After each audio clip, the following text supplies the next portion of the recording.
મારા પિતા શહેરમાં સાફ સફાઈનું કામ કરતા હતા, પણ મને એક મોંઘી સ્કૂલમાં ભણાવી રહ્યા હતા. ક્લાસના બધા છોકરાઓ મારો મજાક ઉડાડતા. શિક્ષક પણ મને ઘૃણાની નજરથી જોતા અને કારણ વગર મારતા. એક દિવસ મારું મેટ્રિકનું પરિણામ આવ્યું અને મેં બોર્ડમાં સારા અંક પ્રાપ્ત કર્યા. આ જોઈને મારા સહપાઠીઓના માતા પિતાએ આચાર્યને કહ્યું કે જો દિનેશ અહીં ભણતો રહ્યો તો તેઓ પોતાના બાળકોને સ્કૂલમાંથી કાઢી લેશે. આચાર્યએ મારા પર ચોરીનો ખોટો આરોપ લગાડીને મને સ્કૂલમાંથી નીકાળી દીધો. આ જોઈને મારા પિતા રડવા લાગ્યા. ત્યારે મેં મારા પિતાને કહ્યું, એક દિવસ એવો આવશે જ્યારે આ જ આચાર્ય સાહેબ મને મળવા માટે લાઈનમાં ઊભા હશે. આ સાંભળીને બધા લોકો મારા પર હસવા લાગ્યા. પરંતુ 12 વર્ષ પછી જ્યારે આચાર્ય સેવાનિવૃત્ત થયા પછી થયું એવું કે હું હેરાનીથી જોઈ રહ્યો હતો કે મારા બેગમાંથી હેડમાસ્ટર સાહેબને તેમનો ચોરી થયેલો મોબાઈલ ફોન મળ્યો અને પછી તેમણે બધાની સામે મને ખરાબ રીતે મારવાનું શરૂ કરી દીધું. જ્યારે હું તો સ્ટાફ રૂમમાં ગયો જ નહોતો, તો પછી હું તેમનો મોબાઈલ કઈ રીતે ચોરી કરી શકવાનો હતો? જેવી જ રિસેસ પૂરી થઈ, આખી સ્કૂલમાં બધા વિદ્યાર્થીઓની તપાસ શરૂ કરવામાં આવી હતી, કેમ કે કોઈ વિદ્યાર્થીએ આચાર્યના રૂમમાંથી તેમનો મોબાઈલ ચોરી લીધો હતો. હું તો આખો સમય મારા ક્લાસમાં જ બેઠો રહ્યો હતો, કેમ કે સવારે મારા પપ્પાએ જે ખીચા ખર્ચો આપ્યો હતો એ રૂપિયા સ્કૂલ પહોંચતા જ મારી પાસેથી દંડ તરીકે લઈ લેવામાં આવ્યા હતા, કેમ કે મેં મારા ફાટેલા બૂટ બદલ્યા નહોતા. આ ઘટના પાછલા 1 અઠવાડિયાથી ચાલી રહી હતી, કેમ કે પપ્પાએ મને વાયદો કર્યો હતો કે જેવો જ આ મહિનાનો પગાર મળશે તેઓ મને નવા બૂટ ખરીદી આપશે. મારા બૂટ ખૂબ જ જૂના થઈ ગયા હતા અને મારા પગના અંગૂઠા બૂટને ફાડીને બહાર નીકળતા હતા. આખો ક્લાસ મારા દેખાવ ઉપર હસતો હતો, પરંતુ હું ચૂપ રહેતો હતો, કેમ કે મારા પપ્પાએ મને કહ્યું હતું કે મારે પોતાની પૂરી એકાગ્રતા ફક્ત અને ફક્ત ભણવા પર લગાડવાની છે, જેથી હું ભણી ગણીને એટલો સફળ વ્યક્તિ બની શકું કે મારો મજાક ઉડાડવાવાળા પોતે મને માન સન્માન દેવા માટે મજબૂર થઈ જાય. વાસ્તવમાં હું તેમની કોઈ પણ વાત ઉપર ધ્યાન દેતો નહોતો. ક્યારેક ક્યારેક જ્યારે મન વધારે દુઃખી થઈ જતું તો થોડીવાર માટે રડી લેતો અને પછી સામાન્ય થઈ જતો. મારું નામ દિનેશ છે અને મારા પિતા સાફ સફાઈનું કાર્ય કરે છે, પરંતુ મારા સહપાઠી અને શિક્ષક કહે છે કે મારા પિતા શહેરની ગટરો સાફ કરે છે. મને મારા નામથી ઓછો અને ભંગી કે ગંદકી સાફ કરવાવાળો કહીને વધારે બોલાવવામાં આવતો હતો. હું સામાન્ય વિદ્યાર્થીઓના ગ્લાસમાંથી પાણી પણ નહોતો પી શકતો. મારો અલગ ગ્લાસ મારા બેગમાં રહેતો અને એવી જ રીતે હું કોઈ પણ વિદ્યાર્થી સાથે બેસીને નાસ્તો પણ નહોતો કરી શકતો. અને આ પ્રક્રિયા હમણાંથી નહીં, પરંતુ વર્ષોથી ચાલી આવી રહી હતી, જ્યારથી મેં સ્કૂલમાં પ્રવેશ લીધો. મારા પપ્પાએ પોતાની મહેનત મજૂરીના દમ પર મને સારી સ્કૂલમાં ભણાવવાનું સપનું જોયું હતું. એ સમયે પણ હું એક નજીકની પ્રાઇવેટ સ્કૂલમાં અધ્યયન કરતો અને આચાર્ય વારંવાર મને બોલાવીને કહેતા હતા, તારા પિતાને કહે કે એ તારા માટે તેમની સ્થિતિ અનુસાર કોઈ બીજી સ્કૂલ પસંદ કરે, કેમ કે અહીં ભણવાવાળા બાળકોના માતા પિતા ફરિયાદ કરે છે કે જો દિનેશ સ્કૂલમાં રહ્યો તો તેઓ પોતાના બાળકોને સ્કૂલમાંથી કાઢી લેશે.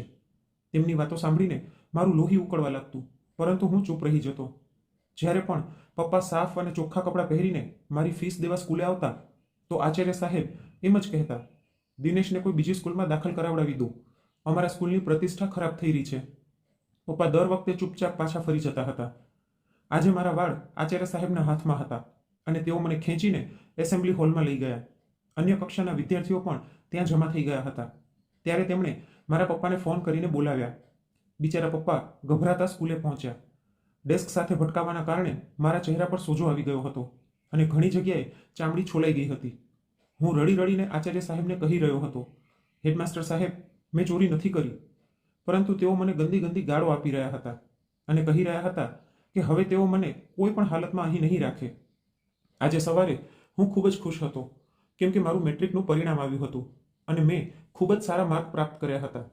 હું બાકી પરીક્ષામાં સફળ થયો હતો અને હવે અમે લોકો ઇન્ટરમીડિયેટની પહેલી કક્ષામાં બેઠેલા હતા. જેવા જ મારા પપ્પા કોલેજ પહોંચ્યા, આચાર્યએ મને ધક્કો દઈને તેમની પાસે ફેંકી દીધો અને કહેવા લાગ્યા, લઈ જા પોતાના નાલાયક દીકરાને અને આને પણ પોતાની સાથે કામ પર લગાડી દે. હું ક્યારથી સમજાવી રહ્યો હતો કે આ છોકરાનો વ્યવહાર ઠીક નથી, તું આના ભણતર પર રૂપિયા બરબાદ ન કર, પરંતુ તે મારી વાતને ગંભીરતાથી લીધી નહીં.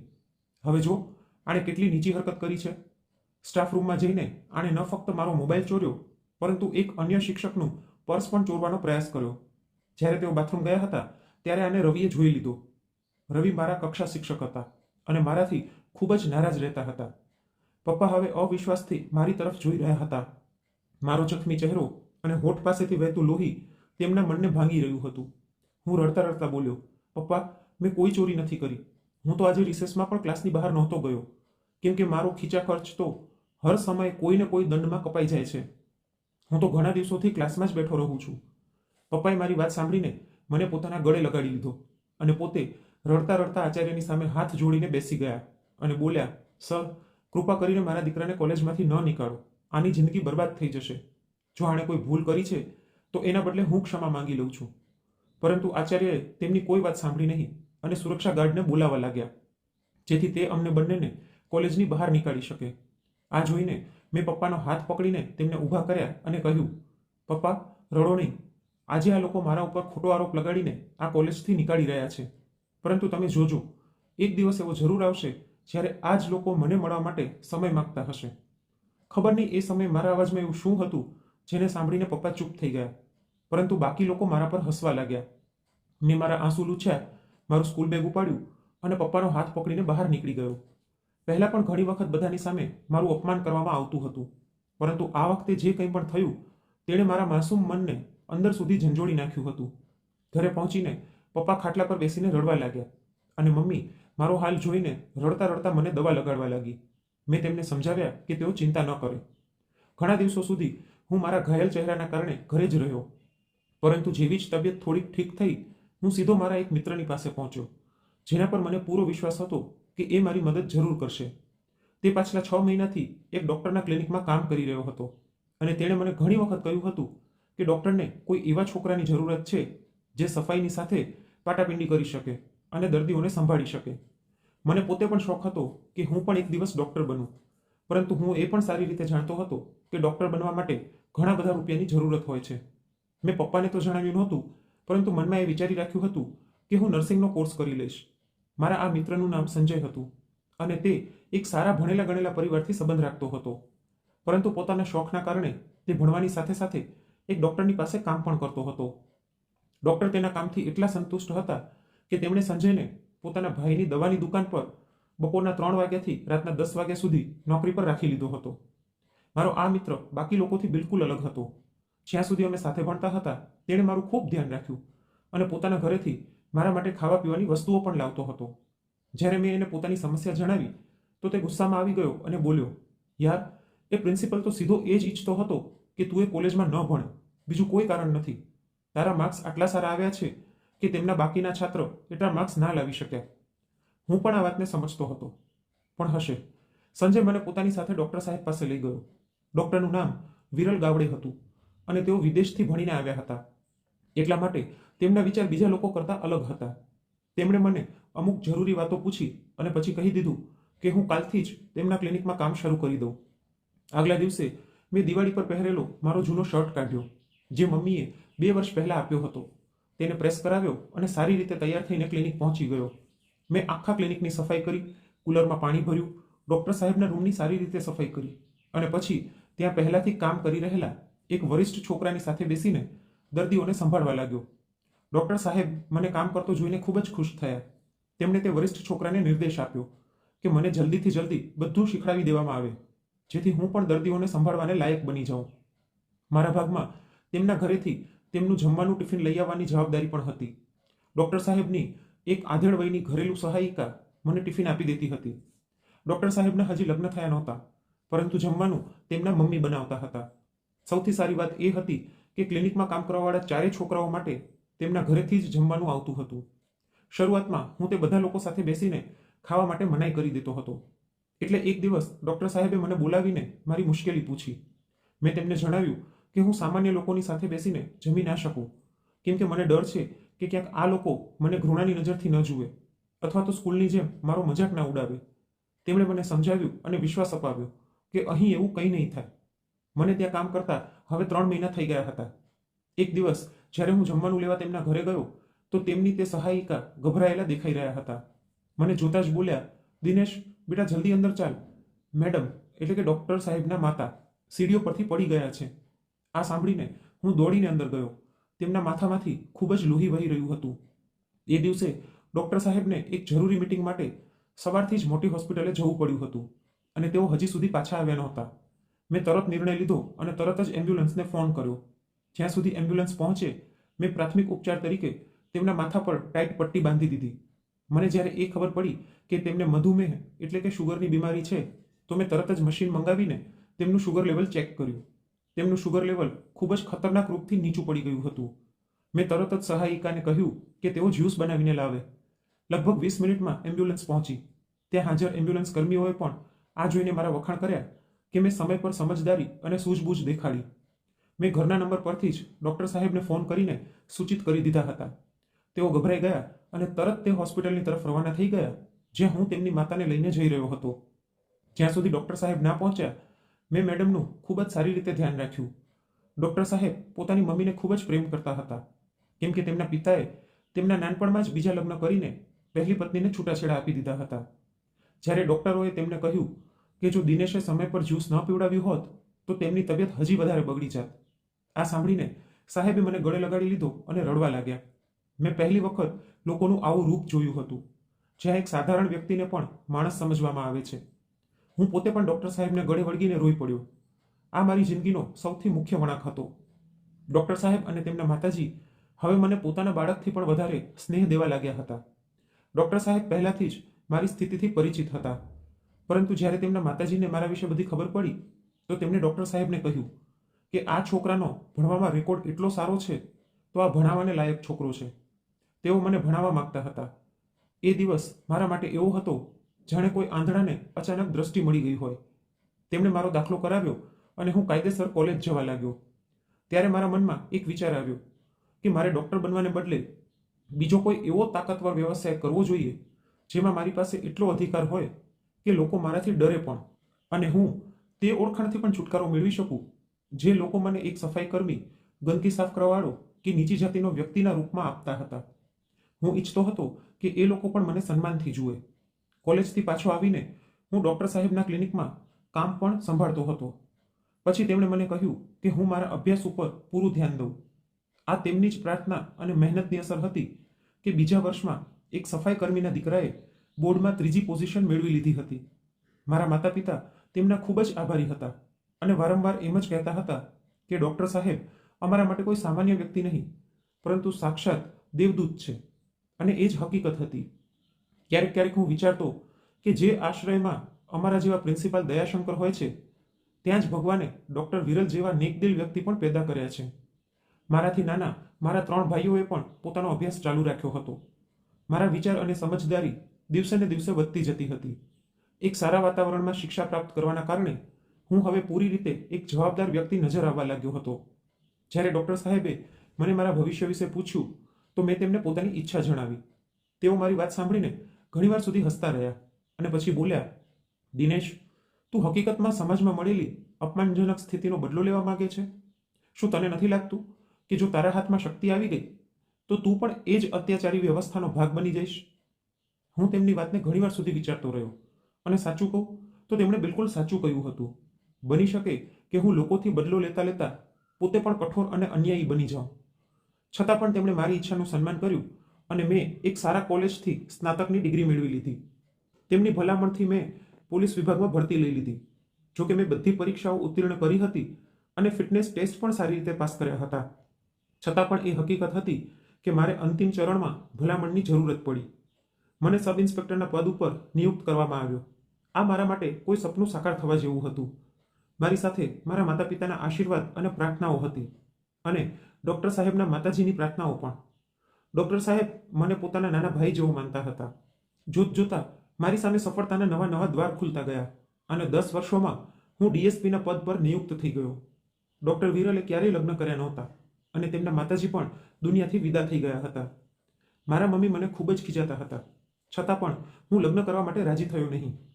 મારા એક ભાઈએ મેડિકલ કોલેજમાં દાખલો લઈ લીધો, બીજાએ એન્જિનિયરિંગ કરી અને ત્રીજાએ વિદેશની એક કંપનીમાં આવેદન કર્યું અને નસીબે તેનો સાથ આપ્યો. તે વિદેશ જતો રહ્યો. મારો સૌથી નાનો ભાઈ સેનામાં જવા માંગતો હતો અને હું એને કેડેટ કોલેજમાં ભણાવી રહ્યો હતો. જિંદગીની સફર એવી જ રીતે ઝડપથી આગળ વધી રહી હતી. મને હવે વિશ્વાસ થઈ ગયો હતો કે જો કોઈ મને મારા ભૂતકાળથી ઓળખી પણ લે તો તે મારી બદલી ગયેલી હાલતને જોઈને મારા ઉપર ટોણો મારવાને બદલે મારી હિંમત અને જરૂરતની વાર્તા સંભળાવશે. અને આ વિચાર કરીને જ હું હસી નાખતો હતો. મારા માતા પિતા હવે એક સુખદ જીવન જીવી રહ્યા હતા. તેમને જોઈને મારી અંદર એક ઊંડો સંતોષ ઉતરી આવતો હતો. મને હવે વારંવાર મારા નાનપણમાં કહેલી એ એક વાત ઉપર આશ્ચર્ય થતું હતું કે મેં ગુસ્સામાં બસ એક વાત કહી દીધી હતી અને ઈશ્વરે મારા ઉપર એટલી કૃપા વરસાવી કે ખરેખર મને એવી જગ્યાએ પહોંચાડી દીધો જ્યાં એ જ લોકો જે કાલ સુધી મારો મજાક ઉડાડતા હતા, મને અપમાનજનક નામોથી બોલાવતા હતા, આજે તેઓ મને મળવા માટે મારા કાર્યાલયની બહાર કલાકો રાહ જોતા હતા.